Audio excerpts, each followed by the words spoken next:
हर हर महादेव, नमस्कार, very good morning. Times now Bharat पर fit India का सुपर बुलेटिन ऋषिकेश से फिलहाल शुरू हो चुका। आप सभी का बहुत बहुत स्वागत है। आपके साथ मैं हूँ साक्षी मिश्रा। नमस्कार, हर गंगे के साथ मैं हूँ श्रुतिका। आप सभी के साथ ऋषिकेश की पावन भूमि से। तो सुबह सुबह का वक्त है और बारिश हो रही है। ऋषिकेश का मौसम आज बहुत ज्यादा सुहाना नजर आ रहा है। गंगा नदी भी यहाँ पर उनका जलस्तर बढ़ा हुआ नजर आ रहा है, लेकिन तब भी लोगों की श्रद्धा और आस्था में कोई कमी नहीं है। लोग सुबह सुबह यहाँ पर स्नान करने के लिए पहुंच चुके हैं। तो आप देखेंगे कि लोग स्नान भी कर रहे हैं और साथ ही पूजा अर्चना भी कर रहे हैं माँ गंगा की। सावन का पवित्र महीना चल रहा है और ऐसे में आस्था का सैलाब ऋषिकेश में हर तरफ देखने को मिल रहा है, जहाँ पर भक्त माँ गंगा की आरती भी कर रहे हैं। सावन के महीने में खासा महत्व होता है भगवान शिव का जल अभिषेक करने का, और उसी के लिए लाखों की तादाद में रोजाना लोग ऋषिकेश में पहुंच रहे हैं, हरिद्वार में पहुंच रहे हैं। तो देश दुनिया की खबरों के साथ साथ में कांवड़ को लेकर और सावन को लेकर सारी अपडेट आप तक पहुंचाएंगे। तो शुरू करते हैं ऋषिकेश की पावन भूमि से फिट इंडिया का सुपर हिट बुलेटिन।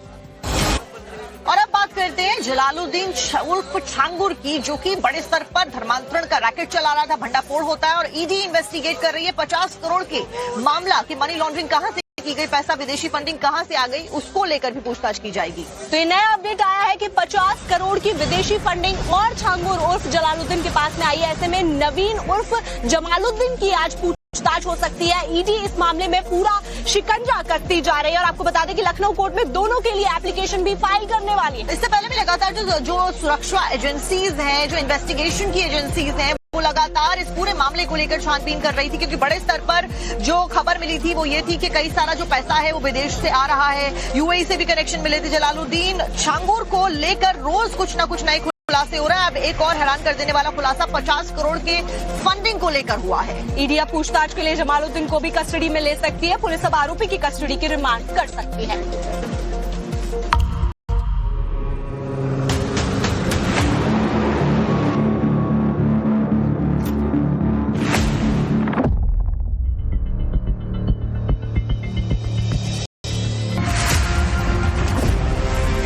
छांगुर का मायावी जाल, न जाने कितने राज।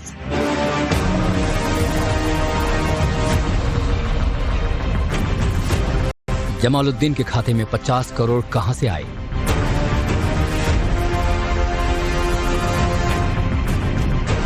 अब नवीन उर्फ जमालुद्दीन पर ईडी का शिकंजा। अवैध ट्रांजैक्शन का खुलासा, अब आगे क्या?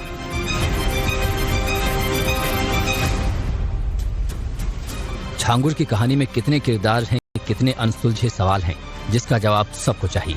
अब छांगुर बाबा की गरीबी नवीन उर्फ जमालुद्दीन को शिकंजे में लिया गया है। छांगुर के करीबी नवीन यानी जमालुद्दीन के खाते में आखिर 50 करोड़ की राशि कहां से आई? बताया जा रहा है कि ये सारी फंडिंग विदेशों से हुई है। इस सनसनीखेज खुलासे के बाद ईडी अब छांगुर के राजदार और आरोपी नवीन उर्फ जमालुद्दीन को अब अपनी कस्टडी में लेने की तैयारी कर रही है। कोर्ट में पेशी के दौरान जलालुद्दीन उर्फ छांगुर बाबा भी मौजूद रहेगा।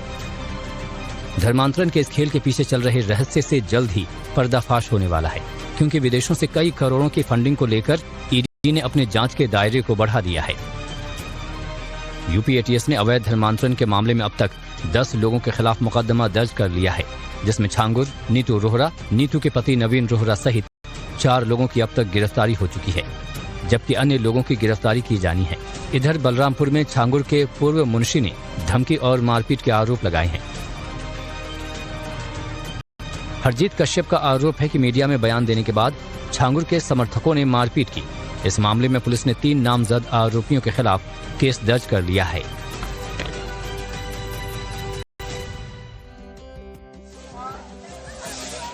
एक तरफ तो छांगुर को लेकर रोज नए खुलासे हो रहे हैं, रोज नई जानकारियां सामने आ रही हैं, लेकिन जब छांगुर उर्फ जलालुद्दीन जब मीडिया से मुखातिब हुआ तो उसने खुद को बेगुनाह बताया है। छांगुर भले ही अपने आप को बेगुनाह बता रहा हो, लेकिन उसके जितने भी गुनाह हैं उनके ऊपर पर्दा बिल्कुल भी नहीं डाला जा सकता है। ऐसे में कई लोग ऐसे हैं जो उसको कैंसर बता रहे हैं। लोगों में काफी ज्यादा आक्रोश है। आपको पूरी डिटेल रिपोर्ट में दिखाते हैं।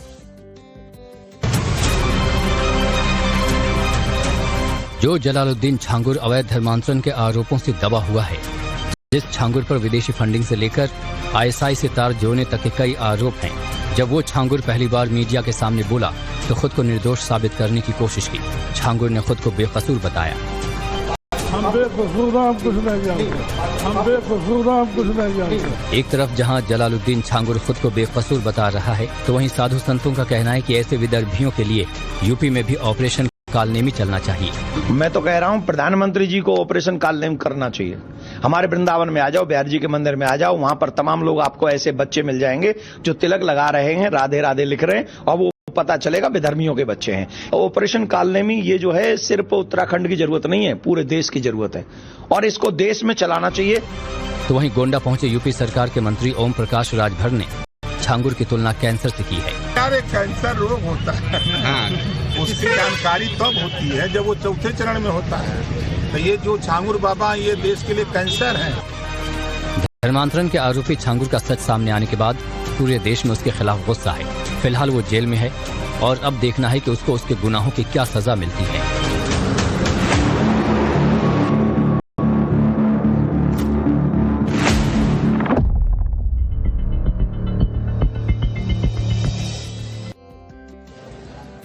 खबर अब हम आपको उत्तराखंड से ही बताने जा रहे हैं, जहां पर धामी सरकार के द्वारा एक अहम फैसला लिया गया और वो फैसला ये है कि 17,000 स्कूलों में श्रीमद् भागवत गीता का पाठ पढ़ाया जाएगा, बच्चों को सुनवाया जाएगा गीता का पाठ। और इसी के ऊपर मुस्लिम समाज ने आपत्ति जताते हुए कहा है कि ये फैसला एक तरफा है। तो इस्लामिक स्कॉलर्स जो हैं उनका ये कहना है कि एक सेक्युलर देश में अगर श्रीमद् भगवत गीता पढ़ाई जाएगी तो फिर साथ में कुरान और बाइबल का पाठ भी स्कूलों में पढ़ाया जाना चाहिए।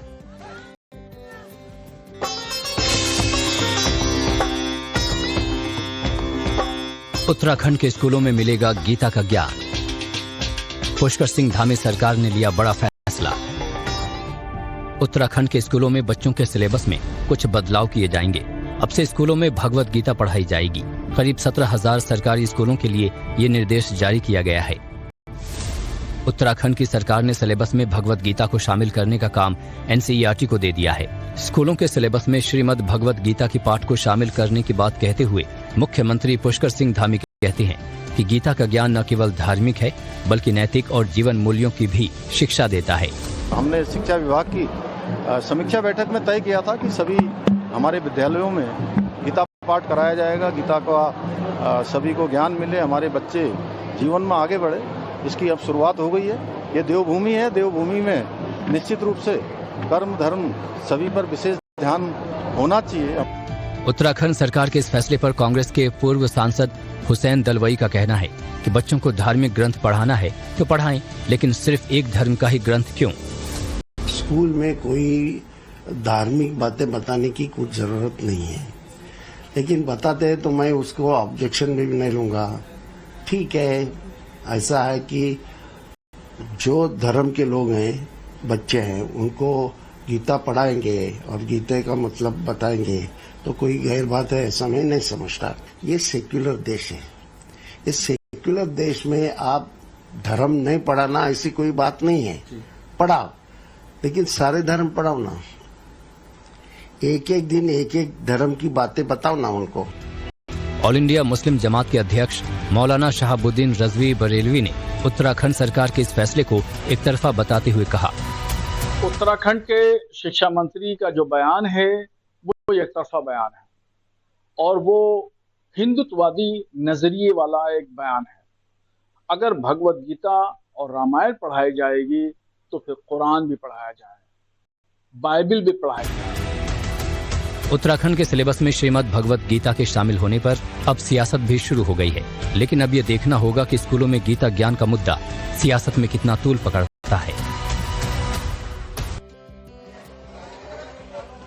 अब आपको खबर बताते हैं मुख्तार अंसारी से जुड़ी हुई। पूर्वोत्तर में जहां मुख्तार अंसारी के ऊपर करीबियों पर अब निशाना कसा जा रहा है और ऐसे में अब उसके करीबी रहे पूर्व सांसद अतुल राय पर ईडी निशाना लगा रही है। अतुल राय की प्रॉपर्टीज के ऊपर ईडी शिकंजा कसती हुई नजर आ रही है। आपको ये भी बता दें कि 6 प्रॉपर्टीज को फिलहाल ईडी के द्वारा अटैच कर दिया गया है, सीज कर दिया गया है। इसके साथ साथ में 3 अचल संपत्तियों के ऊपर भी कार्रवाई करने की जानकारी मिली है। ज्यादा जानकारी रिपोर्ट में देते हैं। मुख्तार अंसारी के करीबी रहे लोगों पर एक्शन लगातार जारी है। इसी कड़ी में ईडी ने कोसी के पूर्व सांसद रहे अतुल राय की 4 करोड़ 18 लाख रुपए की संपत्ति जब्त की है। ये कार्रवाई मनी लॉन्ड्रिंग मामले में की गई है। पूर्वांचल के माफिया डॉन रहे मुख्तार अंसारी के खिलाफ तो प्रयागराज की सब जोनल टीम प्रयागराज की प्रवर्तन निदेशालय यानी कि ईडी की टीम ने बड़ी कार्रवाई को अंजाम दिया है। ईडी प्रयागराज यूनिट ने 4 करोड़ 18 लाख की 6 अचल संपत्तियों को अटैच किया है। नई दिल्ली में 1 आवासीय अपार्टमेंट और वाराणसी में 3 आवासीय भूखंड को अटैच किया है। ईडी की जांच में मुख्तार अंसारी और अतुल राय के बीच आपराधिक संबंध का भी पता चला है, तो वहीं जितेंद्र साफरा माफिया मुख्तार अंसारी का करीबी है। ये कार्रवाई मनी लॉन्ड्रिंग मामले में की गई है। ये संपत्ति अतुल राय और जितेंद्र साफरा की company Messrs Spectrum Infra Services Private Limited के नाम पर खरीदी गई थी। घोसी के पूर्व सांसद और मुख्तार अंसारी के राइट हैंड माने जाने वाले अतुल राय की मुश्किलें एक बार फिर से बढ़ गई हैं। प्रवर्तन निदेशालय ने मनी लॉन्ड्रिंग केस के तहत अतुल राय के ऊपर एक बड़ी कार्रवाई की है और इसके तहत लगभग 4.25 करोड़ रुपए की जो प्रॉपर्टी है, जो 6 प्रॉपर्टी बताई जा रही है, उसको जब्त किया है, अटैच किया है। और इन 3 जो 6 प्रॉपर्टी है उनमें से जो 3 प्रॉपर्टी है वो वाराणसी की बताई जा रही है और उन्हीं में से एक जो प्रॉपर्टी है वो उसके ठीक बाहर मौजूद है। देखिए ये सूर्या ग्रीन अपार्टमेंट है और उसके फ्लैट नंबर 108 के ठीक बाहर हम मौजूद हैं। और यहाँ पर देखिए कि कुल 7 जो नोटिस है वो यहाँ पर चस्पा की गई है। कुछ जो नोटिस है वो मऊ पुलिस की ओर से चस्पा की गई है, जबकि कुछ जो नोटिस है वो ईडी की ओर से चस्पा की गई है। ईडी ने जिस तरह से मुख्तार अंसारी के राइट हैंड माने जाने वाले अतुल राय पर शिकंजा कसा है, उससे अब उनकी मुश्किलें बढ़ती जा रही हैं। कुल मिलाकर जिस तरीके से पूर्वांचल में ईडी ने अपना जो जांच का दायरा बढ़ाया है, कहीं न कहीं अतुल राय की मुश्किलें एक बार फिर से बढ़ती दिखाई पड़ रही हैं। वाराणसी से मनीष दुबे के साथ आशुतोष सिंह, टाइम्स नाउ, नव भारत। समाजवादी पार्टी की सांसद इकरा हसन और एडीएम के बीच में छिड़ी जंग अब यूपी की सियासत को गरमाती हुई नजर आ रही है। दरअसल इकरा हसन के द्वारा लिखित शिकायत दी गई है एडीएम के खिलाफ में कार्रवाई करने को लेकर।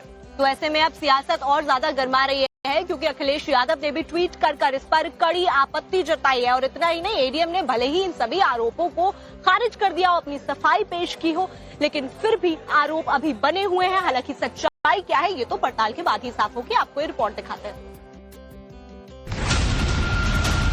सांसद के आरोप में कितना दम।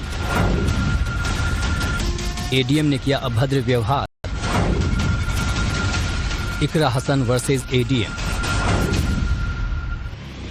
कैराना से समाजवादी पार्टी के सांसद इकरा हसन और एडीएम संतोष बहादुर सिंह के बीच हुए विवाद ने यूपी की सियासत हलचल को बढ़ा दिया है।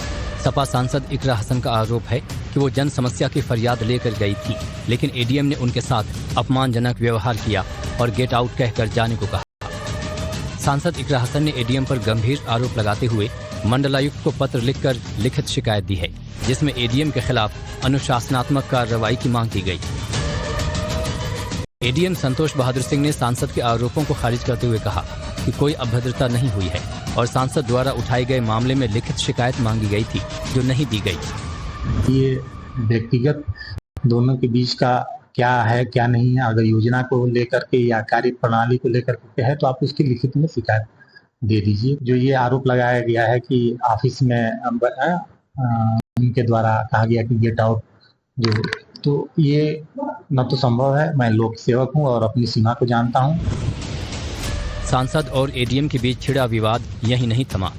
खुद सपा सुप्रीमो अखिलेश यादव ने सोशल मीडिया एक्स पर एक पोस्ट किया जिसमें लिखा था, जो सांसद का सम्मान नहीं करते वो जनता का क्या करेंगे। ये घटना 1 जुलाई 2025 की बताई जा रही है, जब सांसद इकरा हसन छुटमलपुर नगर पंचायत अध्यक्ष शमा परवीन के साथ क्षेत्र की समस्याओं पर चर्चा करने एडीएम कार्यालय पहुंची थी। जिला अधिकारी मनीष बंसल ने मामले की जांच शुरू कर दी है और अधिकारियों को जनप्रतिनिधियों के साथ सभ्य व्यवहार के निर्देश दिए हैं।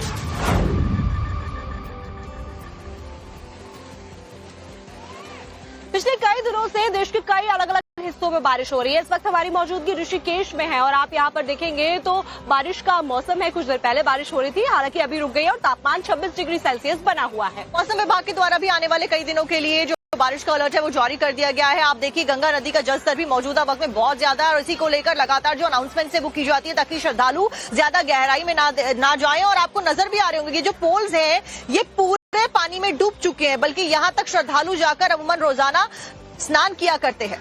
तो आपको ये भी बता दें कि अगले 3 दिनों के लिए चाहे ऋषिकेश हो यानी उत्तराखंड के सभी इलाकों में, हिमाचल प्रदेश में 3 दिन तक का अलर्ट है और देश के कई अलग अलग हिस्सों में तेज बारिश का भी अलर्ट जारी किया गया है आईएमडी के द्वारा। देश में इस बार औसतन से ज्यादा बारिश हो रही है और आने वाले दिनों में भी यह सिलसिला जारी रहने वाला है। और इसी के साथ साथ में जो बारिश है वो आफत कैसे लेकर आने वाली है, सारी जानकारी रिपोर्ट में देखिए।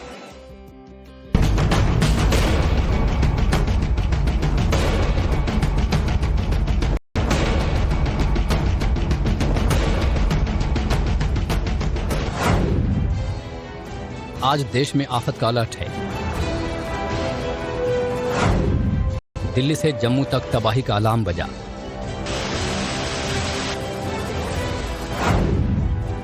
हिमाचल से हरियाणा तक खतरे का सायरन।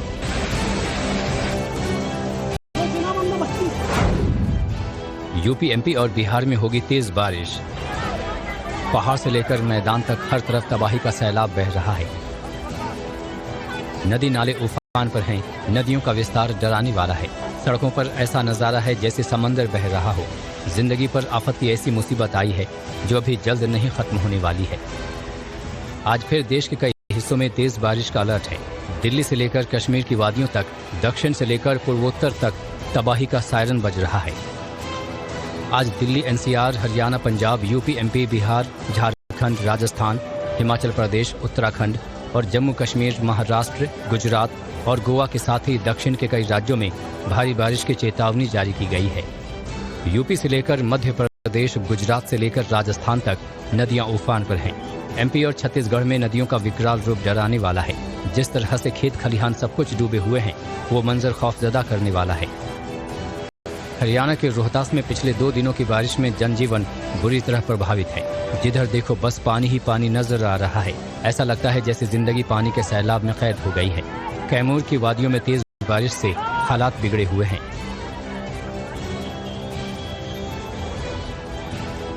पानी का प्रहार आम आदमी की जिंदगी पर किस कदर हावी है, यूपी के सहारनपुर में देखिए। बेहट तहसील की मझाड़ी नदी में सैलाब नजर आ रहा है। स्कूली बच्चे जान जोखिम में डालकर पानी को पार कर रहे हैं। आफत का ये नज़ारा देख लीजिए। जिस तरह से मौसम की मनमर्जियां जारी हैं, उससे तो अभी यही लगता है कि आने वाले कुछ दिनों तक आफत से सामना होता रहेगा। त्रिवेणी घाट की तस्वीरें आप देख रहे हैं और पूरे भारत में ये घाट अपनी आरती के लिए, गंगा आरती के लिए विश्व प्रसिद्ध है। जैसे वाराणसी में गंगा आरती होती है वैसे ही त्रिवेणी घाट की भी गंगा आरती बहुत प्रसिद्ध है। और फिलहाल हम आपको वाराणसी से तस्वीरें दिखाने वाले हैं जहां पर कांवड़ यात्रा के दूसरे चरण की शुरुआत हो रही है और ऐसे में दिल्ली से लेकर हरिद्वार तक चप्पे चप्पे पर सुरक्षा व्यवस्था और ज्यादा पुख्ता कर दी गई है। आज मुख्यमंत्री धामी खुद हरिद्वार का दौरा करने वाले हैं। सुरक्षा व्यवस्था का जायजा लेते हुए नजर आने वाले हैं। सबके बीच में चप्पे चप्पे पर पुलिसकर्मियों की तैनाती भारी संख्या में की गई है। तो आपको ये बता दें कि ऐसे में जो निगरानी है वो सीसीटीवी कैमरों के जरिए, ड्रोन के जरिए भी रखी जा रही है ताकि कोई भी चूक सुरक्षा में ना हो सके। कैमरास के साथ साथ में कांवड़ यात्रियों के लिए जो रूट है, कांवड़ियों के लिए जो रूट है वो पहले से ही तय कर दिए गए और उसी के साथ में मेरठ, मुजफ्फरनगर और गाजियाबाद में 23 तारीख तक यानी कि जल्द तक जो स्कूल्स हैं उनको बंद करने के निर्देश भी जारी कर दिए गए हैं। तो आपको ये भी बता दें कि सीएम धामी आज हरिद्वार का दौरा करेंगे और इंतजामों का भी जायजा लेने वाले हैं। वहीं यूपी के मेरठ, मुजफ्फरनगर और गाजियाबाद के स्कूल 23 जुलाई तक बंद रहेंगे।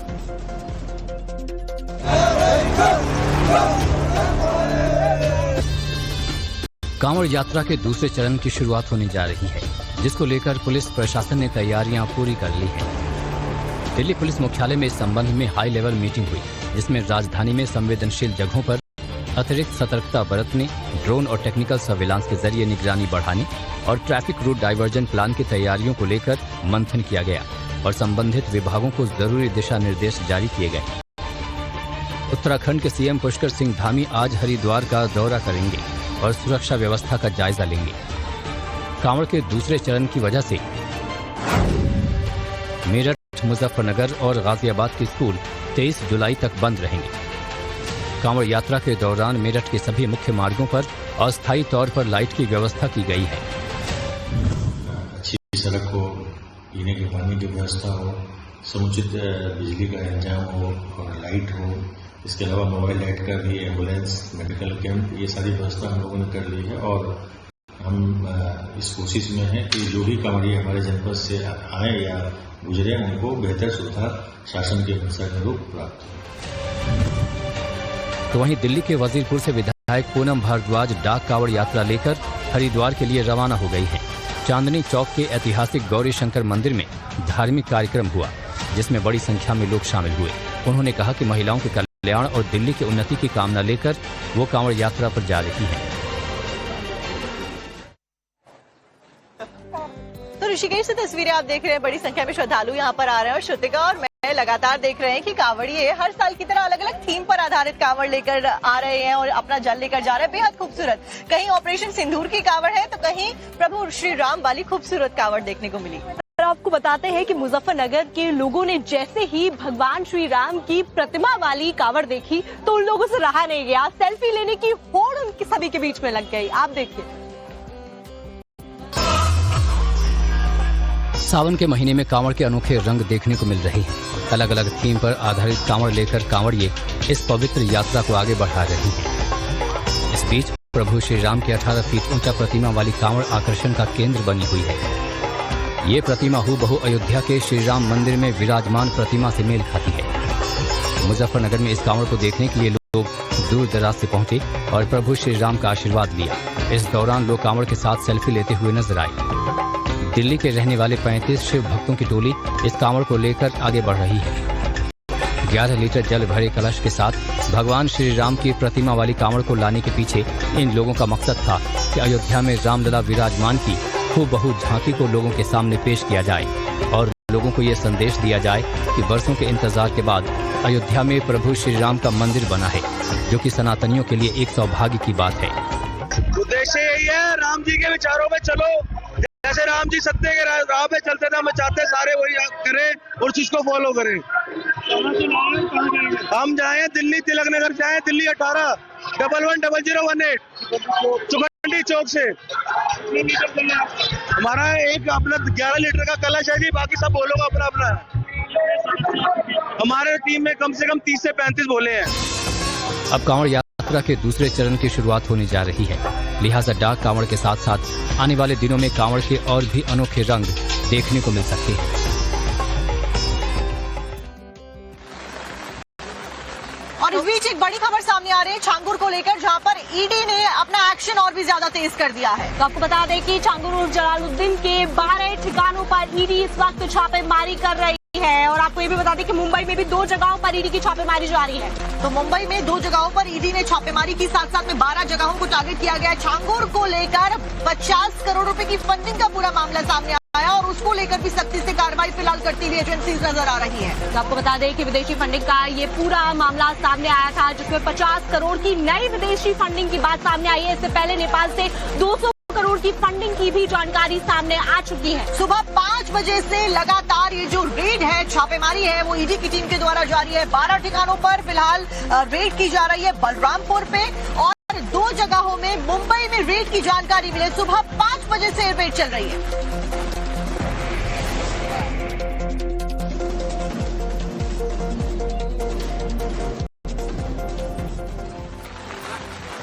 तो आपको बता दें कि बिहार वोटर लिस्ट का अब काम लगभग पूरा हो चुका है और ऐसे में इलेक्शन कमीशन की तरफ से फाइनल डेटा जारी होने वाला है। उसके बाद में पता चलेगा कि कितने वोट कटे हैं और आखिर इनकी वजह क्या है। लेकिन वोटर्स की वेरिफिकेशन होने की वजह से कई सारे नेता ऐसे हैं जो घबराहट में जी रहे हैं। दरअसल पश्चिम बंगाल में ये डर सता रहा है नेताओं को कि कई बंगाल इलेक्शन से पहले ऐसे वेरिफिकेशन ना करा लिए जाए। वहीं राहुल गांधी और तेजस्वी यादव ने चुनाव आयोग के ऊपर ऐसे टारगेट किया। आपको पूरी खबर दिखाते हैं।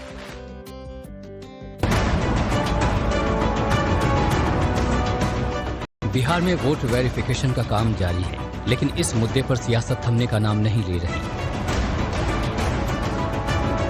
नेता प्रतिपक्ष राहुल गांधी ने चुनाव आयोग पर सवाल खड़े किए हैं। उन्होंने कहा कि महाराष्ट्र की तरह बिहार में भी गड़बड़ी की कोशिश हो रही है।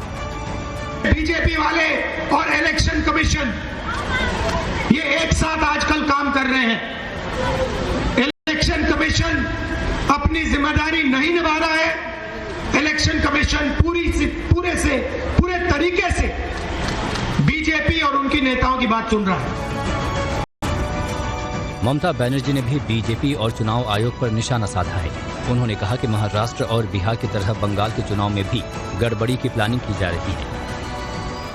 एक तो इलेक्शन कमीशन बैठे हैं, मैं उसको डिसरेस्पेक्ट नहीं करते हैं, लेकिन अगर कोई बीजेपी दलाली करे तो हम उसको इंसान के लिए हम कहेंगे दलाली मत करना, हम नहीं छोड़ेंगे।